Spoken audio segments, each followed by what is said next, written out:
জরুরি অবস্থায় বিনা চিকিৎসায় আমার দলের যে 4 জন নেতা কর্মী মারা গিয়েছে, আমরা মনে করি বিনা চিকিৎসায় যে কর্তৃপক্ষের অবহেলায় তারা মৃত্যুবরণ করেছে। আমি জেলা বিএনপির নেতা আছে তরিকুল হাসান, জেলা যুব দলের সমন্বয়ক আছে আইনুল ইসলাম লান্টা, তাদের কাছে আহ্বান করব, আপনারা অতি দ্রুত ভাবে এই 4 জন প্রাণ হারিয়েছে তাদের নিয়ে সাতক্ষীরা কারাগারের গাফিলতিতে বিনা চিকিৎসায় মারা গিয়েছে।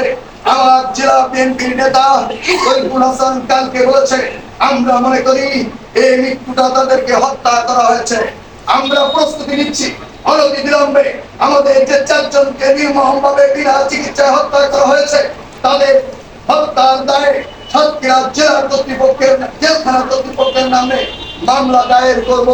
আমাদের দ্বিতীয় দফা হচ্ছে, আপনারা সাংবাদিকরা অনেকেই জানেন 2002 সালের 14 জুলাই 27 রমজান সেদিন আমাদের কলারোয়া সরকারি ইসলামী ব্যাংক লিমিটেড শাখায় রাতে একটি ডাকাতি হয়েছিল। সোনালী ব্যাংক লিমিটেড শাখায় রাতে ডাকাতি হয়েছিল। ডাকাতিকালে তৎকালীন আওয়ামী লীগ নেতারা এই ডাকাতির সাথে সম্পৃক্ত ছিল। ডাকাতিকালে 2 নষ্ট প্রহরী তাদেরকে চিনতে পারার অপরাধে তাদেরকে নির্মমভাবে হত্যা করা হয়েছে এবং সোনালী ব্যাংক দায়িত্বরত অফিসার হত্যা মামলা দায়ের করেছিল কলারোয়া থানাতে।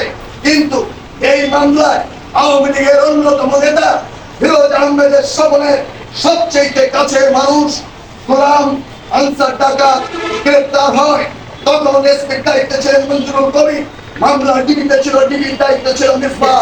মঞ্জুরুল কবির ডিবি কর্মকর্তা মিসবাহকে বলেছিলেন, ওখানে ফিরোজ আহমেদ স্বপনকে গ্রেপ্তার করলে এই হত্যাকাণ্ডের সকল গঠন হবে, কারণ এই হত্যার সাথে স্বপন নিজেই জড়িত, এই ডাকাতির সাথে স্বপন নিজেই জড়িত। কিন্তু তখন দায়িত্বরত কর্মকর্তা মিসবাহ তাকে গ্রেপ্তার করতে সাহস পায় নাই।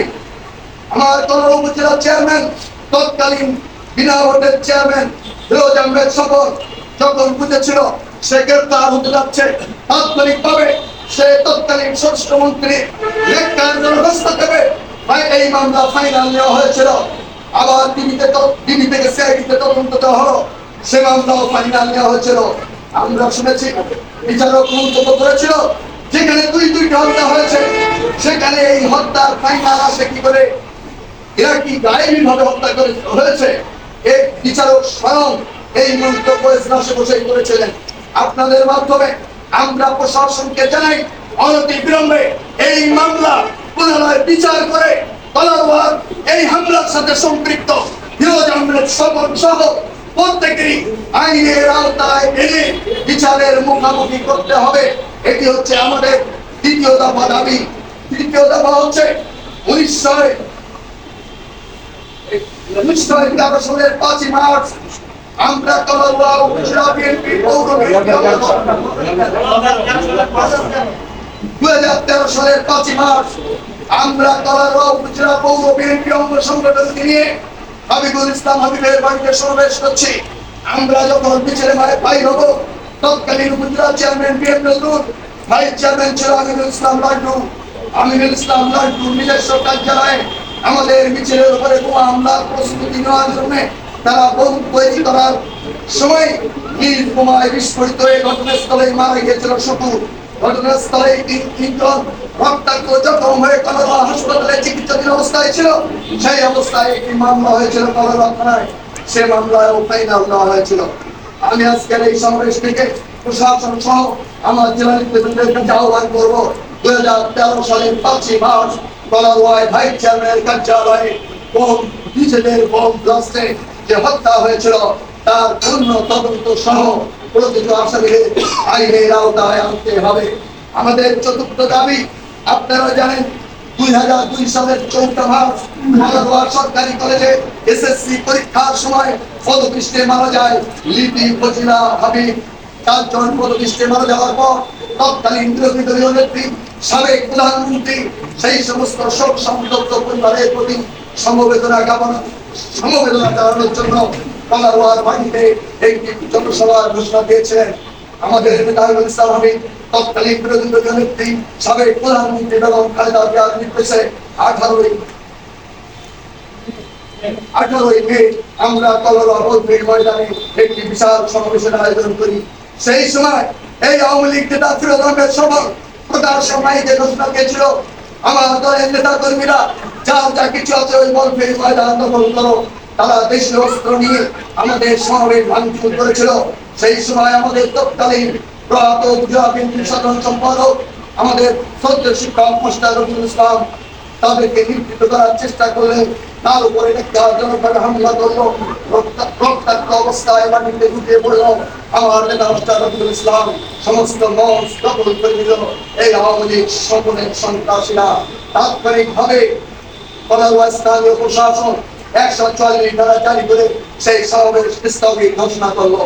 তারপরে 2000 সালে 5 অক্টোবর বন্যায় প্লাবিত অসহায় মানুষের পাশে দাঁড়ানোর জন্য আমার তৎকালীন বিরোধী দলীয় নেত্রী সাবেক প্রধানমন্ত্রী আমার নেত্রী বেগম খালেদা জিয়া গলায় যাওয়ার উদ্দেশ্যে সড়ক পথে সাতক্ষীরা হয়ে প্রতিমধ্যে ঝাউডাঙ্গা কলেজের সামনে যখন পৌঁছায়, তখন এই আওয়ামী সন্ত্রাসীরা সকলের নেতৃত্বে ঝাউডাঙ্গা কলেজের সামনে বেগম খালেদা জিয়ার গাড়ির বহর প্রতিরোধ করে সেখানে ভাঙচুর করে আমার নেত্রী বিরোধী দলীয় নেত্রী সাবেক প্রধানমন্ত্রী বেগম খালেদা জিয়ার হত্যার উদ্দেশ্যে সেখানে অবিরাম গুলিবর্ষণ করতে থাকে।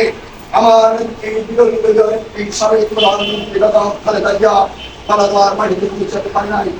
ঝাউডাঙ্গায় থেকেই বিবিসিকে সাক্ষাৎকার দিয়ে তিনি সাতক্ষীরা হয়ে আমার থাকার মাটিতে ফিরে গিয়েছিলেন। আমি এই সমাবেশ থেকে এই উদাত্ত আহ্বান জানাই, বিচার বিভাগীয় তদন্তের মাধ্যমে যারা ঝাউডাঙ্গার সামনে আমার নেত্রীকে প্রতিরোধ করে নেত্রীর বহর হামলা করেছিল, যারা বেগম খালেদা জিয়া হত্যার উদ্দেশ্যে গুলিবর্ষণ করেছিল, তাদেরকে চিহ্নিত করে আইনের আওতায় আনতে হবে বিচার বিভাগীয় তদন্তের মাধ্যমে। এটি আজকের এই সাংবাদিক সম্মেলন থেকে আমি দাবি করি। আমাদের 5 দফা দাবি, যারা আদালতে শপথ নিয়ে মিথ্যা সাক্ষী দিয়ে আমার নেতা সাতক্ষীরা জেলা বিএনপির সাবেক সভাপতি তালা কালাওয়ার সাবেক সাংসদ কেন্দ্রীয় বিএনপির প্রকাশনা সম্পাদক গণমানুষের নেতা ইসলাম হাবিব, যাদের মিথ্যা সাক্ষীর কারণে 70 বছর কারাবরণ করছে ঢাকা কারাগারে, এবং আমার আরো 46 জন নেতা কর্মী তারা 18 বছর সাজা নিয়ে সাতক্ষীরা কারাগারে কারাবরণ করছে। এই মিথ্যা সাক্ষী প্রদানকারী সহ যারা 16 বছর মিথ্যা মামলা দিয়ে আমাদের 12টি ইউনিয়ন পৌরসভায় বিএনপির নেতা কর্মীদেরকে বাড়ি ঘুমাতে দেয়নি, তাদেরকে চিহ্নিত করে তারা যে সমস্ত প্রতিষ্ঠানের দায়িত্বে আছে সেই সমস্ত প্রতিষ্ঠান থেকে অবিলম্বে অব্যাহতি দিতে হবে। এই উদাত্ত আহ্বান থেকে সর্বশেষ আমাদের নেতা তালা কালাওয়ার সাবেক সাংসদ সাতক্ষীরা জেলা বিএনপির সাবেক সভাপতি কেন্দ্রীয় বিএনপির প্রকাশনা সম্পাদক, আশা করছি 2-3 দিনের মধ্যে আপনাদের মাঝে এসে তিনি কথা বলবেন। আমাদের সেই প্রাণ প্রিয় নেতা জালাভাইউল ইসলাম হাবিবের পক্ষ থেকে আপনাদেরকে শুভেচ্ছা জানিয়ে আমি আমার 5 দফা দাবি প্রস্তাব শেষ করছি। আমার এই কাগজে একটা ভুল আছে, ভুলটা সংশোধন করবার জন্য অনুরোধ করছি। 2000 সালের 5 অক্টোবর ওখানে ভুল করে লেখা আছে 2002 সাল, কিন্তু তাহলে 2000 সালের 5 অক্টোবর আমাদের নেত্রী তৎকালীন বিরোধী দলীয় নেত্রী বেগম খালেদা জিয়াকে ঝাউডাঙ্গায় প্রতিরোধ করে বিবর্ষণ করেছিল। ওটি হবে 2000 সালের 5 অক্টোবর। আমি সংশোধন নিয়ে আসছি। আর আমাদের